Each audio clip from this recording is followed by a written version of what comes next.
اعوذ باللہ السمیع العلیم من الشیطان الرجیم من حمزہ ونفخہ ونفسہ بسم اللہ الرحمن الرحیم ربی یسر ولا تعسر وتمم بالخیر ربی زدنی علما هل ينظرون الا ان تأتيهم الملائکۃ یأتی ربک ویأتی بعض آیات ربک یوم یأتی بعض آیات ربک لا ينفع نفسا ایمانها لم تکن آمنت من قبل او کسبت فی ایمانها خیرا قل انتظروا انا منتظرون۔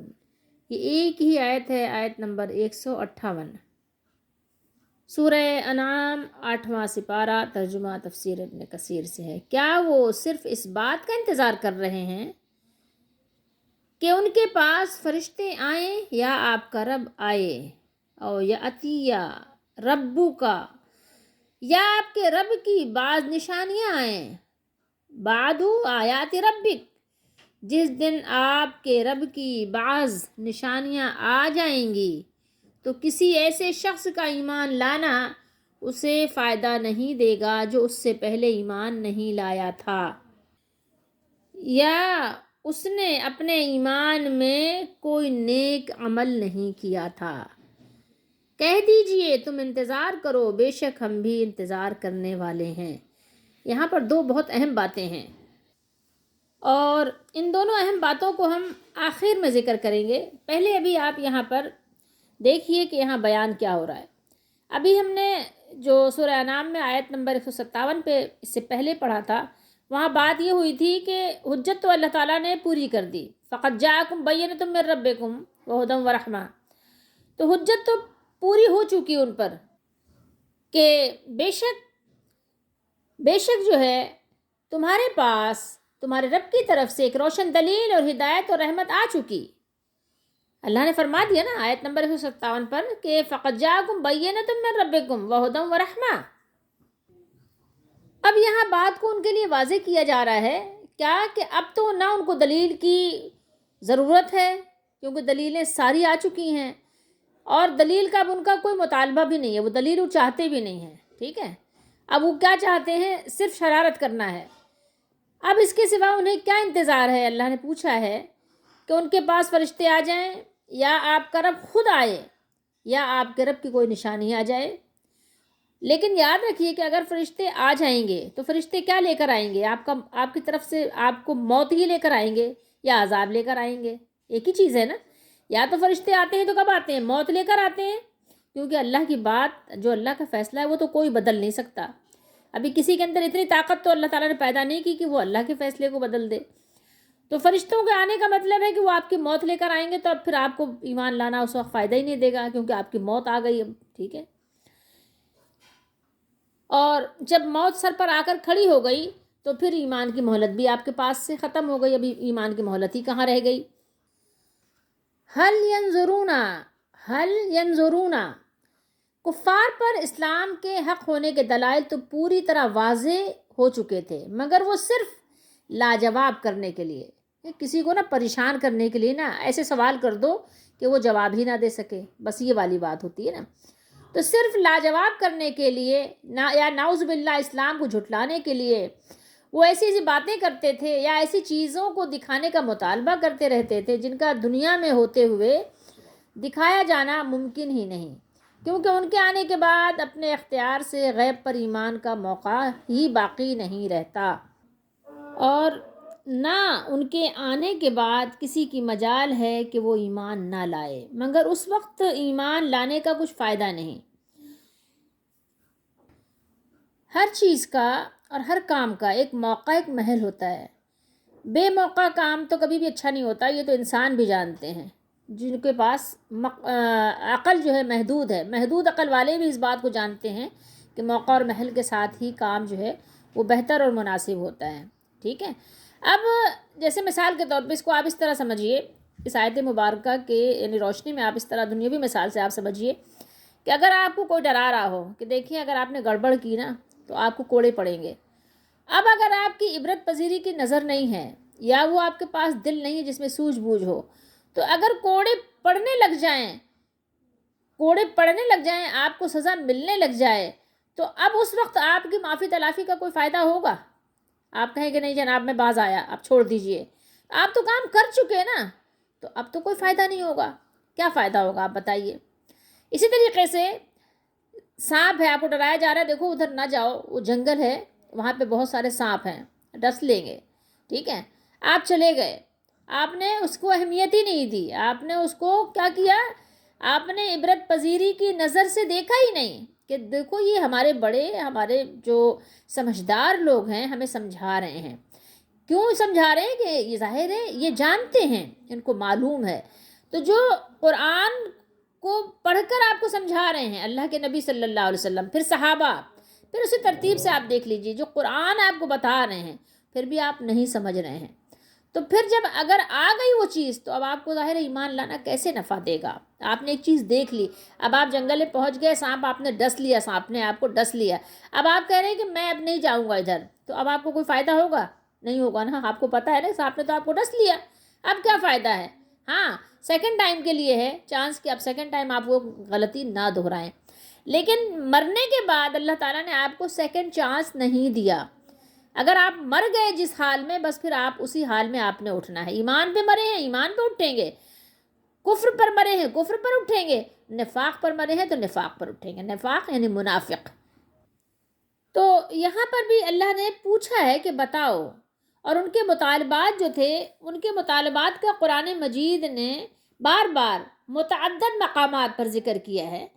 اور سورہ بنی اسرائیل میں تو آپ دیکھیں کہ وہاں پر ان کے جو اکٹھے 9 مطالبات پیش کیے گئے ہیں، جو انہوں نے یعنی کہنا چاہیے کہ بہت زیادہ یعنی ڈھٹائی کے ساتھ طلب کیے تھے، جن میں نہایت ایک گستاخی یا گستاخانہ مطالبہ انہوں نے کیا تھا کہ خود اللہ تعالیٰ اور فرشتوں کو سامنے لانے کا کیا تھا کہ لے آئیں سامنے ہم دیکھیں.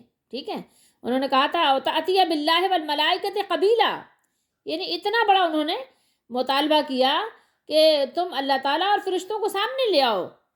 اور اس طریقے سے سورہ فرقان میں انہوں نے کہا لولا انزل علینا الملائکۃ او نرى ربنا، ہم پر فرشتے کیوں نہیں اتارے گئے یا ہم اپنے رب کو دیکھتے. آپ ذرا مطلب ان کے یعنی کہنا چاہیے جگری یعنی جو ان کے وہ تھے حوصلے، ان کو ذرا آپ ملاحظہ کیجئے کہ کس قدر یعنی جرأت تھی ان کے اندر، کتنے ڈھیٹ تھے کہ اپنے مالک سے ہی یعنی کہنا چاہیے کہ وہ مقابلہ کرنے کے لیے کھڑے ہو گئے تھے. کون سوچ سکتا ہے؟ تو اللہ تعالیٰ نے ان کے ایمان نہ لانے میں جو وہ دیر کر رہے ہیں، ٹال مٹول کر رہے ہیں، تاخیر کر رہے ہیں، اس پر ان کو یہاں پر سرزنش کی ہے.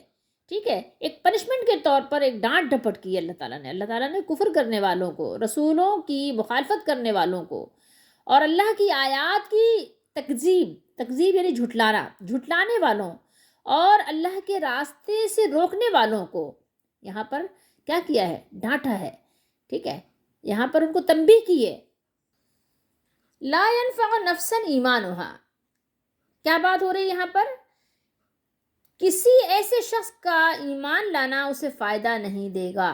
کسی ایسی جان کا، نفس جان، یا آپ کسی فرد کو آپ رکھ لیں کہ کسی کا بھی ایمان لانا اس وقت ایمان ہوا، اس کا ایمان نفع نہیں دے گا. یہ ہا ضمیر ایمان کی طرف ہے. ٹھیک ہے، یعنی ہا ضمیر جو ہے نفس کی طرف ہے کہ کسی جان کا ایمان لانا اس وقت اس کو نفع نہیں دے گا جو پہلے سے لم تکن آمنت من قبل، جو پہلے سے ایمان نہیں لائی تھی.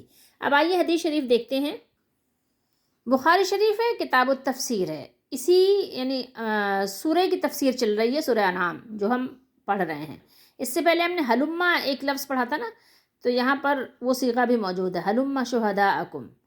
تو لغت اہل حجاز میں حلما کس کے لیے استعمال کرتے ہیں؟ واحد کے لیے بھی، تثنیہ کے لیے بھی، جمع کے لیے بھی. یہاں پر یہ آپ کو چیز بھی معلوم ہو گئی. ہم نے حلما جو پڑھا تھا کہ مطلب لاؤ اپنے گواہ جو شہادت دیں. ٹھیک ہے، لاؤ اپنے گواہ کہ جو شہادت دیں کہ واقعی اللہ نے یہ چیزیں حرام کی ہیں جو تم نے یعنی حرام ٹھہرا لی ہیں. تو حلما یہاں آپ کو پتہ چلا کہ کس کس کے لیے استعمال کرتے ہیں کہ اہل حجاز کی بولی میں واحد ایک کے لیے، تثنیہ 2 کے لیے، اور جمع سب کے لیے بولا جاتا ہے. اب آئیے آیت نمبر 158 کا جو ایک ٹکڑا ہے، لا ينفع نفسا ایمانها، اس کی تفسیر میں حدیث شریف دیکھیے، حدیث شریف ہے نمبر 4635 اور اس کے راوی ہیں حضرت ابو ہریرہ رضی اللہ تعالیٰ عنہ۔ فرماتے ہیں قال قال رسول اللہ صلی اللہ علیہ وسلم لا تقوموا، کہ قیامت اس وقت تک قائم نہیں ہوگی یا اس وقت تک قیامت قائم نہ ہوگی جب تک سورج مغرب سے طلوع نہ ہو جائے۔ جب لوگ اسے دیکھیں گے تو ایمان لائیں گے، لیکن یہ وہ وقت ہوگا جب کسی ایسے شخص کو اس کا ایمان لانا کوئی نفع نہ دے گا جو پہلے سے ایمان نہ رکھتا ہو۔ یعنی جو پہلے سے مسلمان نہیں تھا، سورج اگر مغرب سے طلوع ہو گیا اور پھر ایمان لے آیا، اس نے کہہ دیا میں نے مان لیا اللہ کو، میں نے مان لیا قرآن آخری کتاب کو، میں نے مان لیا محمد صلی اللہ علیہ وسلم کو آخری نبی کے حیثیت سے، لیکن پھر ماننا کچھ فائدہ نہیں دے گا۔ جو پہلے سے مانتے تھے ٹھیک ہے، وہ اپنے ایمان کا اعادہ کریں، وہ توبہ استغفار کریں، ان کے لیے تو نفع ہے، لیکن جو پہلے سے ہی مسلمان نہیں تھے، اب جب وہ یہ نشانی دیکھ لیں گے تو پھر ان کا ایمان لانا نفع نہیں دے گا۔ لا تقوم الساعة حتى تطلع الشمس من مغربها فإذا رآها الناس آمن من عليها فذاك حين لا ينفع نفسا ایمانها لم تكن آمنت من قبل۔ اسی طریقے سے مسلم شریف کی حدیث شریف ہے کتاب الایمان میں، رسول اللہ صلی اللہ علیہ وسلم نے فرمایا 3 نشانیاں جب نمودار ہوں گی تو کسی شخص کو اس کا ایمان لانا فائدہ نہ دے گا جو اس سے پہلے ایمان نہ لایا تھا یا اپنے ایمان میں کوئی نیکی نہ کمائی تھی۔ سورج کا مغرب سے طلوع ہونا نمبر 1، نمبر 2 ہے دجال کا آنا، اور نمبر 3 زمین سے جانور کا نکلنا۔ جانور کا نکلنا کیا ہے؟ جو وہ دابۃ الارض ہے۔ اور یہ تینوں نشانیاں یکے بعد دیگرے یعنی پے در پہ ہوں گی۔ سب سے پہلے سورج مغرب سے طلوع ہوگا، اس کے بعد پھر دابۃ الارض کا نکلنا ہے یا دجال کا خروج ہے، یہ ایک دوسرے کے ساتھ ہی بالکل لگے ہوئے ہوں گے، یعنی تینوں نشانیاں یہ بہت جلدی جلدی ہو جائیں گی، اس میں وقفہ بہت کم ہوگا۔ تو یہاں پر آپ یہ بات سمجھیے کہ قیامت کی کوئی بھی بڑی نشانی جس کے بعد اختیار ختم ہو جائے گا۔ ابھی تو آپ کے پاس اختیار ہے نا ایمان لانے کا، توبہ کرنے کا، معافی مانگنے کا، اپنے مالک کو راضی کرنے کا، لیکن جب آپ بڑی نشانی دیکھ لیں گے تو آپ کا اختیار ختم ہو جائے گا۔ او یاتیا ربک او یاتیا بعد آیات ربک، ٹھیک ہے، او یاتیا ربک، یا آپ کا رب آئے، اور پھر آگے یہ جو فرمایا او یاتیا بعد آیات ربک، جیسے ہم بعض کہتے ہیں اردو میں، تو عربی میں ہم دعات پڑھتے ہیں، یا آپ کے رب کی بعض نشانیاں آئیں، بعض نشانیاں جو ابھی ہم نے آپ کو بتایا 3 نشانیوں کا ذکر جو حدیث شریف میں ہے، بے شمار ذکر ہیں، لیکن بڑی نشانیوں کی بات ہو رہی ہے۔ ویسے بڑی نشانیوں میں ظاہر عیسیٰ علیہ السلام کا نزول بھی ہے اور امام مہدی کا آنا بھی ہے، لیکن جو احادیث میں ذکر ہے تو ظاہر ہے ساری بات تو ایک وقت میں نہیں ہوتی نا، یہاں پر موقع کے مناسبت سے جو بات ہوتی ہے، تو بعض نشانیوں سے مراد یہ ہے کہ جس کے بعد ایمان لانا نفع نہیں دے گا، فائدہ نہیں دے گا، تو وہ ہم نے آپ کو بھی بتایا۔ تو یہاں پر بعض نشانیوں کی بات ہوئی، ٹھیک ہے، جو کہ احادیث مبارکہ کی روشنی میں قیامت کے قریب، جو بالکل قیامت قریب ہو جائے گی تو نمودار ہونے والی ہیں، ٹھیک ہے، ہوں گی، ہمارا اس پر ایمان اور یقین ہے۔ تو یہ سمجھیے کہ بعض نشانیوں سے کیا ہے، یعنی خاص نشانیاں مراد ہیں۔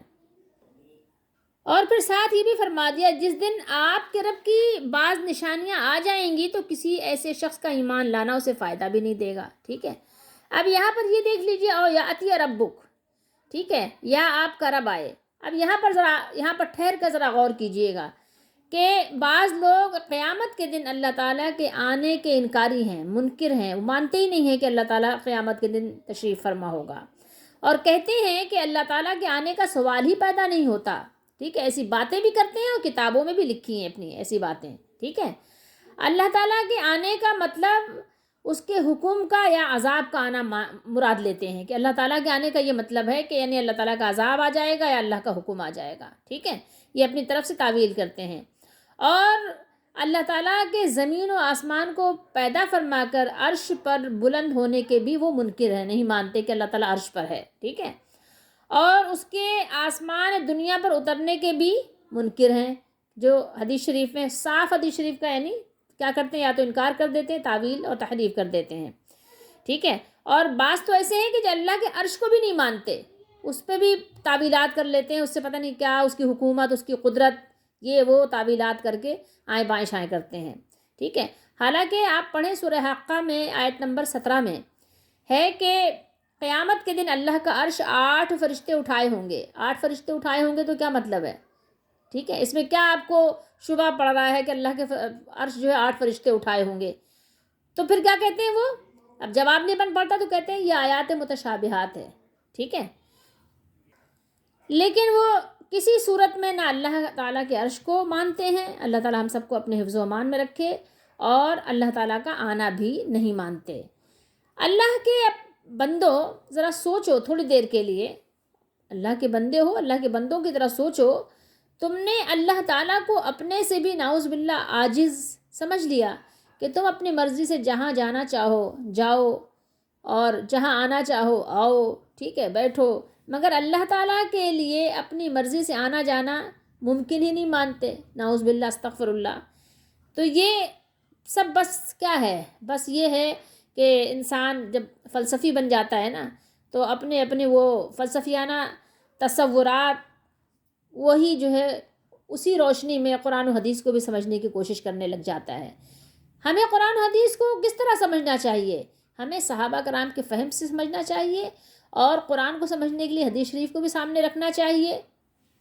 جیسا کہ مسلم شریف کی حدیث شریف میں ہے، ایک کنیز سے آپ صلی اللہ علیہ وسلم نے بلوایا تھا اور پوچھا تھا کہ اللہ کہاں ہے، تو کنیز نے کہا تھا کہ عرش پر ہے، اللہ آسمان پر ہے. اس نے کہا تھا آسمان پر ہے. اور آپ نے اپنے بارے میں پوچھا تھا میں کون ہوں، اس نے کہا آپ اللہ کے رسول ہیں. تو رسول اللہ صلی اللہ علیہ وسلم نے فرمایا کنیز کو آزاد کر دو، یہ مومنہ ہے. تو ہمیں حدیث شریف کی روشنی میں سمجھنا چاہیے، تو ہمارے لیے سمجھنا بہرحال آسان ہوگا. اللہ تعالی ہم سب کو سمجھنے کی توفیق دے. اور بہرحال ہمارا ایمان یہ ہے، قرآن و حدیث کے مطابق آپ کہیے اور قرآن و حدیث کی روشنی میں، کہ اللہ تعالیٰ عرش پر ہے، ہر رات آسمان دنیا پر نزول جلال فرماتا ہے. قیامت کے دن اللہ تعالیٰ زمین پر تشریف لائیں گے اور زمین اس کے نور سے روشن ہو جائے گی. سب حدیث شریف میں موجود ہے. مگر اللہ تعالیٰ کا تشریف لانا مخلوق کی طرح نہیں ہے، ہماری اور آپ کی طرح نہیں ہے، ٹھیک ہے، بلکہ اس طرح ہے جیسے اس کی شان کے لائق ہے. وہ اللہ تعالیٰ کی کیسی شان ہے، ہمارا تصور وہاں تک نہیں پہنچ سکتا. ہم وہاں تک اپنے خیالی گمان، یہ ظن اور یہ سب یعنی تخمین کچھ بھی نہیں کر سکتے. بس ہم اس پر صرف ایمان رکھیں، بس ہمارا اتنا ایمان ہونا چاہیے. اور بس اس کے علاوہ اس پر نہ بحث، نہ ہی اس پر جو ہے کوئی جرا، اور نہ ہی اس پر کوئی گفتگو. بس ایمان رکھیں، یقین رکھیں، اور بس بات ختم. بندوں کے معاملات الگ ہیں، اور اللہ تعالیٰ کی جو شان ہے وہ الگ ہے. اس کی شان بالکل بندوں سے الگ سے ہے. یہ نہ سمجھو کوئی اپنی طرح، اللہ کا دیکھنا کوئی بندوں کی طرح، اللہ کا سننا کوئی بندوں کی طرح ہے.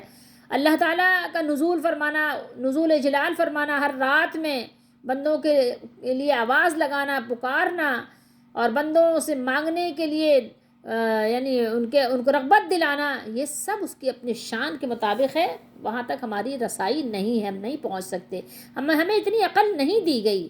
ہمیں جتنی عقل دی گئی ہے ایمان لانے کے بارے میں، جو ہمیں دعوت دی گئی ہے، ہم اس کے متعلق زیادہ غور و فکر کریں، ٹھیک ہے. اللہ کے متعلق غور و فکر کریں گے تو کیا ہوگا، پاگل ہو جائیں گے، سمجھ نہیں پائیں گے. غور کرنے کی بات ہے اللہ کی کتاب کی کیا شان ہے. اللہ کی شان کو تو کوئی پہنچ ہی نہیں سکتا. اللہ تعالیٰ کی شان کو کون کیا پہنچے گا بندہ.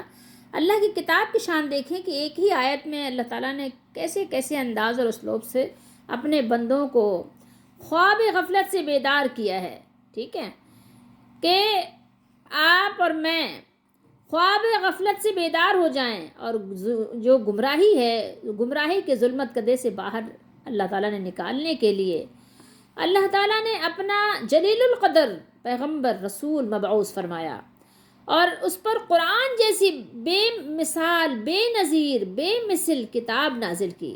طرح طرح کے معجزات سے آپ صلی اللہ علیہ وسلم کی صداقت کو اللہ تعالیٰ نے ظاہر کیا. اس کے باوجود اگر وہ اسلام نہیں لاتے، یا آج بھی اگر کوئی مسلمان نہیں ہوتا اور حق کو قبول نہیں کرتے، تو کیا وہ اس انتظار میں ہیں کہ موت کا فرشتہ آئے اور ان کی روح قبض کر لے، یا قیامت قائم ہو جائے اور خود اللہ تعالیٰ تشریف لے آئے، یا اللہ تعالیٰ عدالت کی کرسی پر تشریف فرما ہو، یا اس کے علاوہ کوئی ایسی نشانی ظاہر ہو جس کے بعد وہ ایمان لانے پر مجبور ہو جائیں، مجبور کر دیے جائیں، بالکل یعنی بے بس کر دیے جائیں کہ اس کے علاوہ کوئی چارہ ہی نہ ہو۔ اور اگر واقعی ان چیزوں میں سے کسی کا انتظار کر رہے ہیں تو ان کا یہ انتظار فضول ہے، بیکار ہے، لغو ہے، کیونکہ ان چیزوں کے ظہور کے بعد وہ ایمان لے بھی آئے تو وہ قابل قبول نہیں ہوگا، پھر اگر انہوں نے توبہ کی بھی تو وہ منظور نہیں ہوگی۔ سمجھ رہے ہیں آپ کو؟ کیونکہ ایمان تو وہ مقبول ہے جو اللہ تعالیٰ کے رسول علیہ السلام کی زبان پر یقین کرتے ہوئے آپ لے کر آئیں، غیب پر لائیں، اپنے آپ پر بھروسہ نہ کریں کہ میں نے دیکھا ہے، میں نے سنا ہے، میں نے تجربہ کیا ہے، نہیں، جو اللہ کے رسول نے بتایا ہے کہ کتاب اللہ ہے اس پر یقین کریں، جو اللہ کے رسول نے جیسی جیسی آپ کو سمجھ دی ہے اس سوجھ بوجھ کو بروئے کار لاتے ہوئے ایمان لاؤ، ایمان قبول کرو۔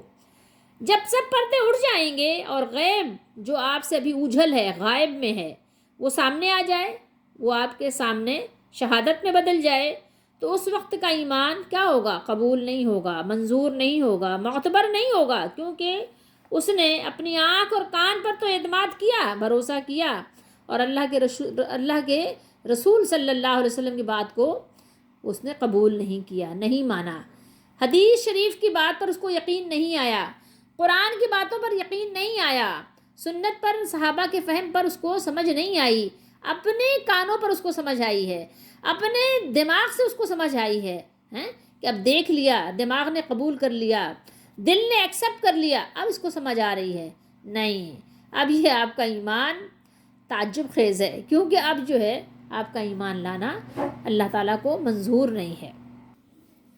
قُلِ انتظروا انا منتظرون، آپ کہہ دیجئے تم انتظار کرو، انتظار کرتے رہو تم، ٹھیک ہے، تم بھی انتظار کرو، اور بے شک ہم بھی انتظار کرنے والے، ہم بھی انتظار کر رہے ہیں، ٹھیک ہے، ہم بھی انتظار کرتے ہیں، ہم بھی منتظر ہیں کہ تمہارے ساتھ کیا ہونے والا ہے، ہم بھی دیکھیں گے۔ ابھی تم نہیں مانتے تو نہ مانو، مانو گے، آئے گا وہ دن، مانو گے، سر کے بل مانو گے، ابھی نہیں مانتے، ہم دیکھتے ہیں تمہیں، ٹھیک ہے، کہ کب تک نہیں مانتے تم، کتنی تمہاری مہلت ہے، بس وہ تھوڑی ہی ہے، زیادہ کوئی نہیں ہے۔ اگر آپ غور کریں تو اس آیت کے اس حصے میں ایک وارننگ بھی ہے، یہ ایمان نہ لانے والوں، نافرمانی کرنے والوں اور نافرمانی کو ترک نہ کرنے والوں کے لیے شدید دھمکی بھی ہے۔ اب اس آیت مبارکہ میں دو اہم باتیں کیا ہیں سمجھنے کی، اس کو سمجھنی ہے۔ پہلے حدیث شریف پڑھتے ہیں، حدیث شریف کی روشنی میں سمجھیے۔ ترمذی شریف کی حدیث شریف ہے اور امام ترمذی نے اس کو صحیح کہا ہے۔ تو حدیث شریف آپ سمجھیے پہلے کہ رسول اللہ صلی اللہ تعالیٰ علیہ وآلہ وسلم نے ارشاد فرمایا کہ اللہ تعالیٰ اپنے بندے کی توبہ اس وقت تک قبول فرماتے ہیں جب تک اس کا غرغرہ کسے کہتے ہیں، ایک گلے میں آواز آتی ہے نا، وہ جو ایک عجیب سی آواز ہوتی ہے گلے میں، جیسے خڑ خڑ آپ کہیں اس کو، ہر زبان میں ظاہر اپنے حساب سے لوگ کہتے ہیں، اور کچھ لوگ جیسے کہتے ہیں نا کہ وہ یعنی سانس پھول رہی ہے، کچھ لوگ کہتے ہیں کہ وہ دوہری سانس چل رہی ہے، کھڑکھڑاہٹ ہوتی ہے ایک گلے میں، کھڑکھڑاہٹ، موت کے وقت ایک گلا جیسے کچھ بولتا ہے، ٹھیک ہے، گلے سے ایک کچھ آواز آتی ہے، تو جب تک کہ وہ آواز شروع نہ ہو، ٹھیک ہے، اس وقت تک اللہ تعالیٰ بندے کی توبہ قبول فرماتے ہیں۔ کیوں؟ یہ کیوں ہے؟ اس لیے کہ اس کے بعد پھر فرشتے آپ کو نظر آنے لگ جاتے ہیں، ٹھیک ہے، تو اس وقت تک ایمان آپ لائیں گے تو آپ کا ایمان لانا قبول ہوگا، جب تک کہ آواز آپ کی یعنی موت گلے تک نہیں آئی، ٹھیک ہے، جب تک کہ آپ نے بھی موت کا فرشتہ نہیں دیکھا تو وہ ابھی آپ غیب میں ہیں، ٹھیک ہے، جب فرشتے کو آپ نے دیکھ لیا تو غیب آپ کا غیب نہیں رہا۔ تو ایمان لانا کس وقت تک نفع دے گا؟ جب تک کہ آپ کی جان گلے تک نہیں آئی۔ اگر گلے میں جان آ گئی ہے، سورہ آل عمران میں یہ اللہ تعالیٰ نے بیان کیا ہے، ہم نے پہلے پڑھا بھی ہے.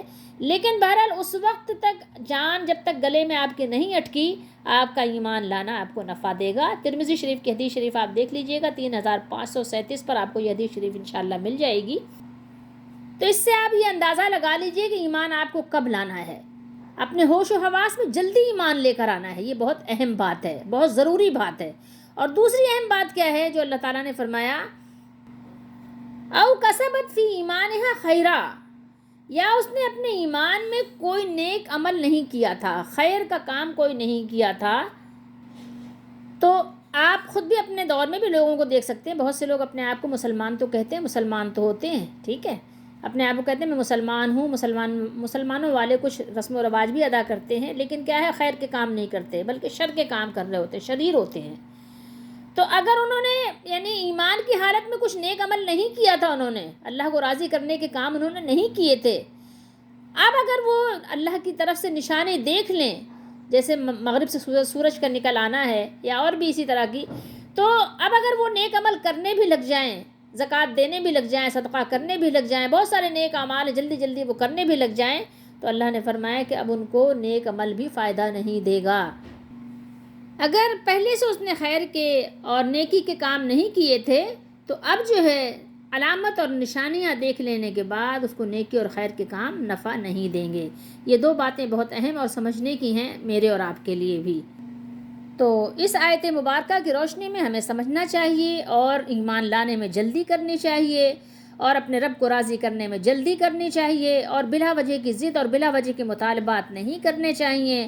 اور ایمان ہمیں لانے کے بعد نیک عمل خیر کے کاموں میں بھی سبقت لے جانے کی کوشش کرنی چاہیے، آگے بڑھنے کی کوشش کریں. جیسے دنیاوی معاملات اور معمولات میں آگے بڑھنے کی آپ کوشش کرتے ہیں، ایسی کوشش کریں کہ خیر کے کاموں میں، آخرت کے کاموں میں، جنت کو حاصل کرنے میں جلدی کریں. اس میں آپ دوڑ لگائیں، اس میں آپ تیزی دکھائیں، اس میں آپ جو ہے بہت زیادہ ایکٹیو ہو جائیں. یہ آپ کے لیے بہت نفع بخش اور فائدہ مند ہوگا، نفع سے خالی نہیں ہوگا اور بہت ہی مفید ہوگا.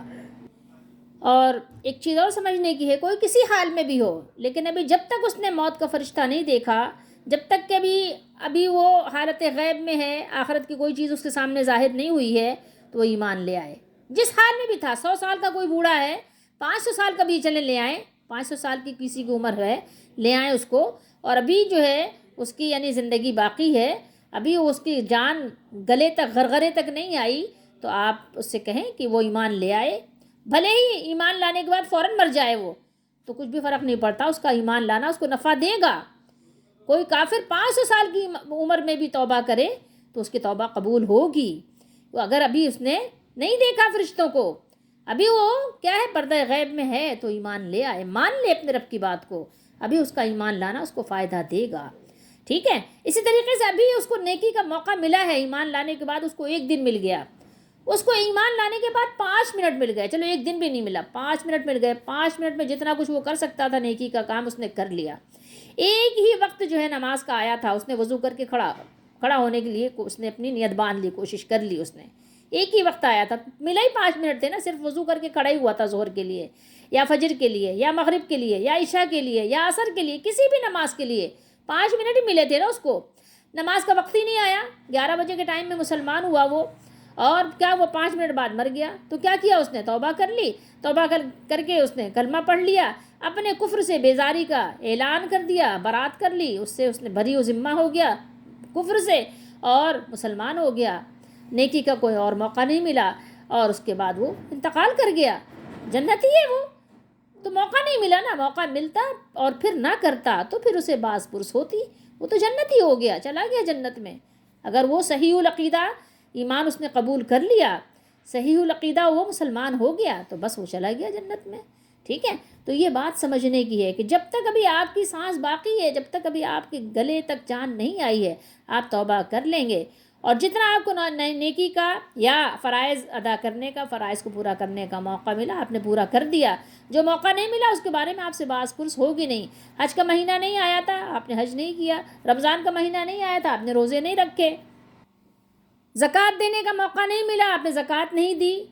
ٹھیک ہے، خیرات صدقہ کرنے کا موقع نہیں ملا، آپ نے نہیں کیا. جو کچھ کر سکتے تھے وہ آپ نے کر لیا. 5 منٹ ملے یا 5 سیکنڈ ملے، صرف آپ نے کلمہ ہی پڑھا ہے، اللہ تعالیٰ آپ کے ایمان کو قبول فرما لیں گے۔ اللہ تعالیٰ ہم سب کو ایمان کی فکر کرنے کی اور ایمان کے بعد نیک عمل کی توفیق دیں، اور ہمیں غفلت سے اللہ تعالیٰ بچنے کی توفیق دیں، اور اس انتظار میں بیٹھے رہنے کی اللہ تعالیٰ ہمیں وہ نہ کریں کہ ہم اس انتظار میں بیٹھے رہیں کہ جناب جب کوئی وقت آئے گا تو کر لیں گے توبہ اور مانگ لیں گے معافی اور قبول کر لیں گے ایمان کو اور راضی کر لیں گے اللہ کو، ہمیں کچھ پتہ نہیں ہے۔ اللہ تعالیٰ ہم سب کی دستگیری فرمائیں۔